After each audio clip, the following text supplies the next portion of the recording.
तो वहीं कोरोना पर यूपी सरकार की ब्रीफिंग हो रही है, आपको सुनाते हैं। इनमें से 1,28,000 से ज्यादा जांचें आरटीपीसीआर के माध्यम से की गई और अब तक कुल मिलाकर 4,13,62,046 जांचें प्रदेश में की जा चुकी हैं। कल जनपदों के द्वारा आरटीपीसीआर की प्रयोगशालाओं को 97,122 सैंपल्स भेजे गए। एक्टिव केसेस में से 2,41,305 इस समय होम आइसोलेशन में हैं और घर पर रहकर ही स्वास्थ्य लाभ कर रहे हैं। अगर आप में कोई लक्षण नहीं है या आप में बहुत हल्के लक्षण हैं और आप कोरोना संक्रमित होते हैं तो आप घर पर रहकर ही स्वास्थ्य लाभ कर सकते हैं, अगर आपके पास अलग कक्ष और अलग शौचालय की व्यवस्था है।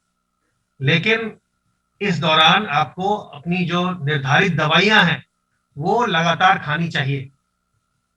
दवाइयों का पैकेट स्वास्थ्य विभाग सभी होम आइसोलेशन के मरीजों को उपलब्ध कराता है और अगर आपके घर पर यह दवा नहीं पहुंची है तो अपने कमांड सेंटर को जरूर फोन करिए। जब वो फोन करें आप उनको जरूर बताइए और दवाएं प्राप्त करिए। दवा जरूर लीजिए, समय से लीजिए और अपने जो आपका ज्वर है, जो टेम्परेचर है, उसको जरूर नापते रहिए कि आपको फीवर तो नहीं है या फीवर है तो कितना है, ये देखते रहिए और इसको फिर कमांड सेंटर से जब बताएं, लोग पूछे, आपसे पूछताछ करें, उनको बताइए।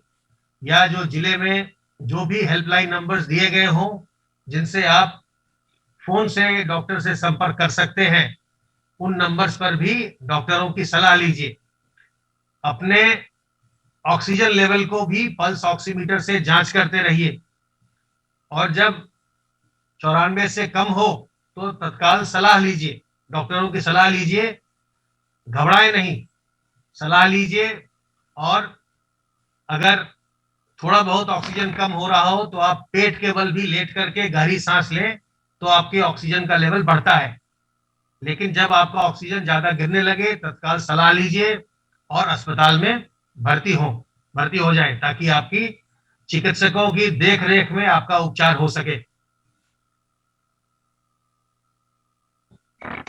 सर्विलेंस की कार्रवाई निरंतर चल रही है और अब तक 2,47,170 इलाकों में 5,87,642 टीम दिवस के माध्यम से 3,39,85,062 घरों का सर्विलांस अब तक किया गया है और इसमें रहने वालों की संख्या 16,39,79,240 है।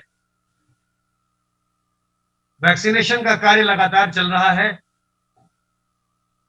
अब तक हम 1,03,54,904 लोगों को वैक्सीन की पहली डोज दे चुके हैं और इनमें से 23,74,880 लोग वैक्सीन की दूसरी डोज भी ले चुके हैं। इस प्रकार कुल मिलाकर 1,27,29,784 डोजेज एडमिनिस्टर की जा चुकी हैं।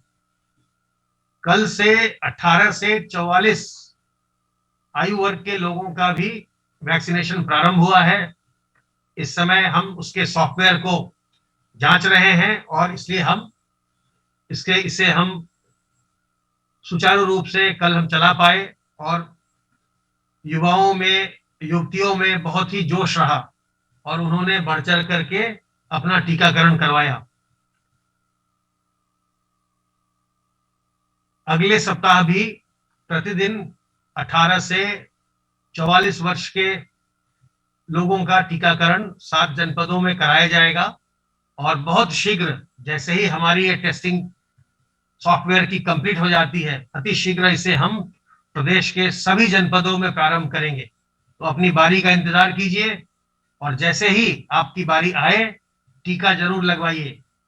दोनों ही टीके, दोनों ही वैक्सीन जो लगाए जा रहे हैं प्रदेश में सुरक्षित हैं, असरकारी हैं, प्रभावशाली हैं और आपको सुरक्षा कवच देते हैं। तो इसलिए टीका लगवाना बहुत ही आवश्यक है। टीका लगवाने के बाद भी और टीका लगवाने के पहले भी जो सावधानियां हैं उनको बरतते रहिए। अपने मुंह और नाक को ढककर रखिए, मास्क से, गमछे से, रुमाल से, दुपट्टे से, ताकि वायरस आपके मुंह और नाक के रास्ते प्रवेश न करने पाए। अपने हाथ को बार बार साबुन पानी से साफ करते रहिए और लोगों से दूरी बनाइए। किसी के भी बहुत नजदीक मत जाइए, लोगों से दूरी बनाइए। अगर आप कार्यालय में काम करते हैं, बाजार जाते हैं, तो अपने घर के अंदर भी, घर के जो आपके परिवार के सदस्य हैं उनसे भी थोड़ी दूरी बनाकर रखिए, ये अच्छा है। और कुछ ऐसी चीजें करिए जिससे कि आपका श्वसन तंत्र मजबूत होता है, जैसे प्राणायाम करिए, व्यायाम करिए, योगाभ्यास करिए। कुछ ऐसी चीजों का सेवन करिए जिससे आपकी प्रतिरोधक क्षमता बढ़ती है। नीम की पत्तियों का सेवन करिए, अजवाइन के अर्क का सेवन करिए, गिलोय के रस का सेवन करिए, तुलसी दल, अदरक, काली मिर्च के काढ़े का सेवन करिए, गर्म पानी का सेवन करिए, गर्म पानी में नमक डालकर गरारा करिए, भाप लीजिए। ये सब चीजें करेंगे तो आप मजबूत रहेंगे, स्वस्थ रहेंगे और संक्रमण को परास्त कर पाएंगे, संक्रमण पर विजय पाएंगे। तो सावधान रहिए, सतर्क रहिए। किसी प्रकार की उलझन हो तो हमारे हेल्पलाइन नंबर 1800 180 5145 या 5146 पर फोन करिए। और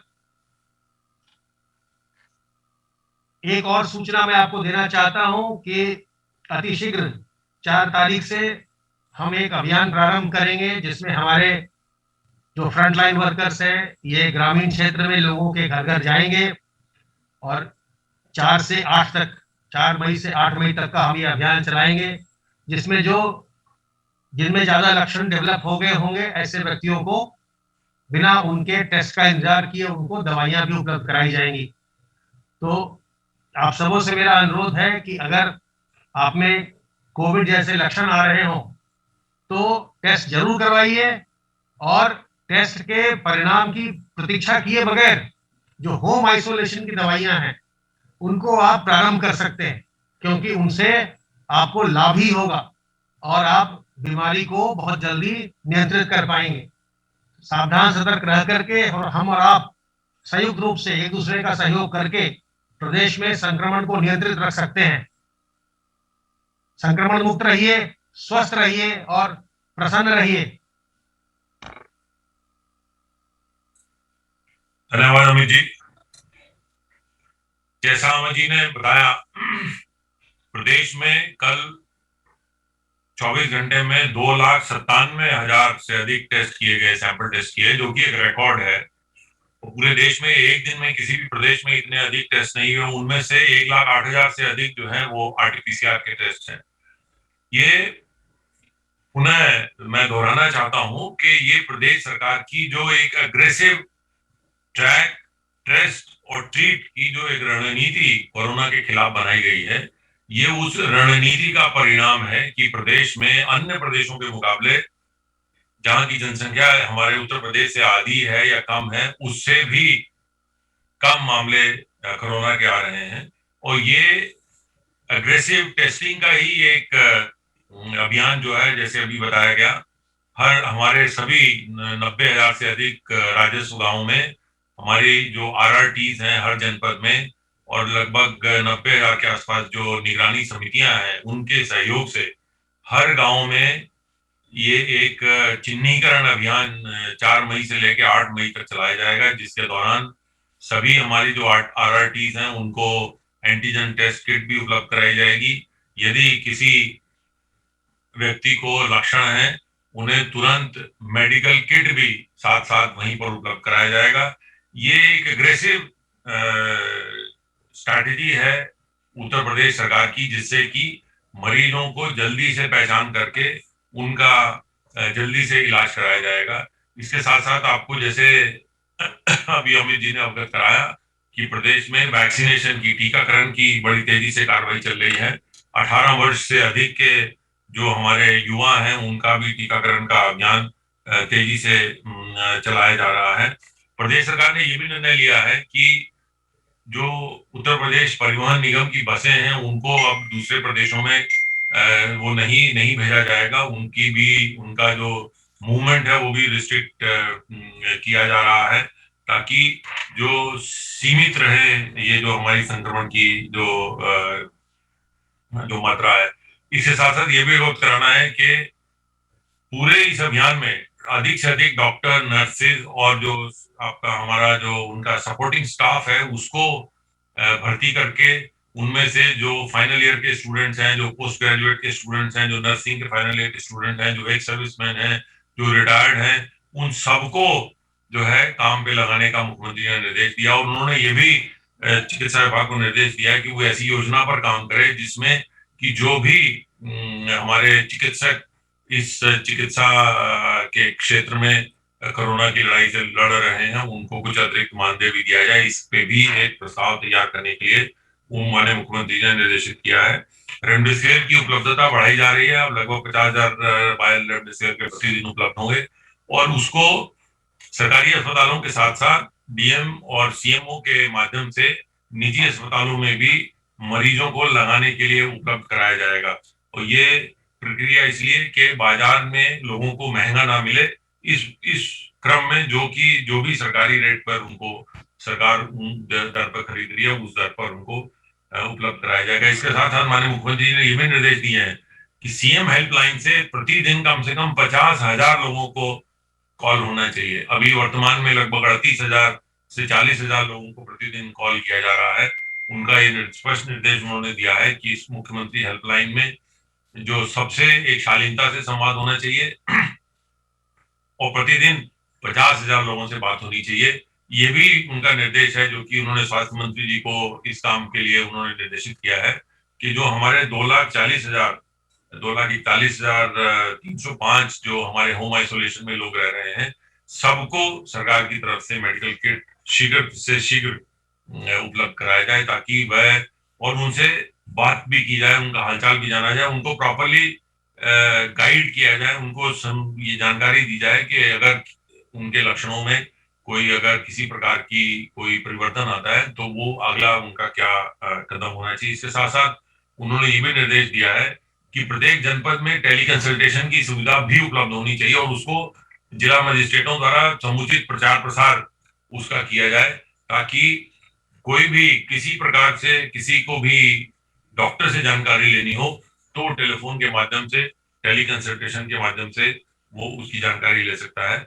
ऑक्सीजन के बारे में आपको अवगत कराना है कि कल के मुकाबले में आज लगभग 50 टन अतिरिक्त ऑक्सीजन प्रदेश में उपलब्ध कराई गई। कुल 682 मीट्रिक टन ऑक्सीजन की व्यवस्था कराई गई और ये प्रतिदिन ये जो मात्रा है ये प्रतिदिन बढ़ेगी और बढ़ाई जा रही है। इसके लिए समुचित टैंकरों की व्यवस्था की जा रही है। भारत सरकार द्वारा टैंकर दिए गए तो उनका भी उपयोग शुरू हो गया है। इसके अलावा और भी देश में जो टैंकर कहीं भी उपलब्ध हो उनको किराए पे लेने या उनका उपयोग करने की भी प्रक्रिया को तेजी से आगे बढ़ाया जा रहा है। इसके साथ साथ जो गन्ना मिले हैं उनमें भी, उनके प्लांट में भी जहां इथेनॉल बन रहा है वहां पर भी प्लांट में कुछ परिवर्तन करके वहां पर ऑक्सीजन गैस का उत्पादन किया जा सकता है। उन पे भी कार्रवाई करने का उन्होंने माननीय मुख्यमंत्री ने निर्देश दिया है।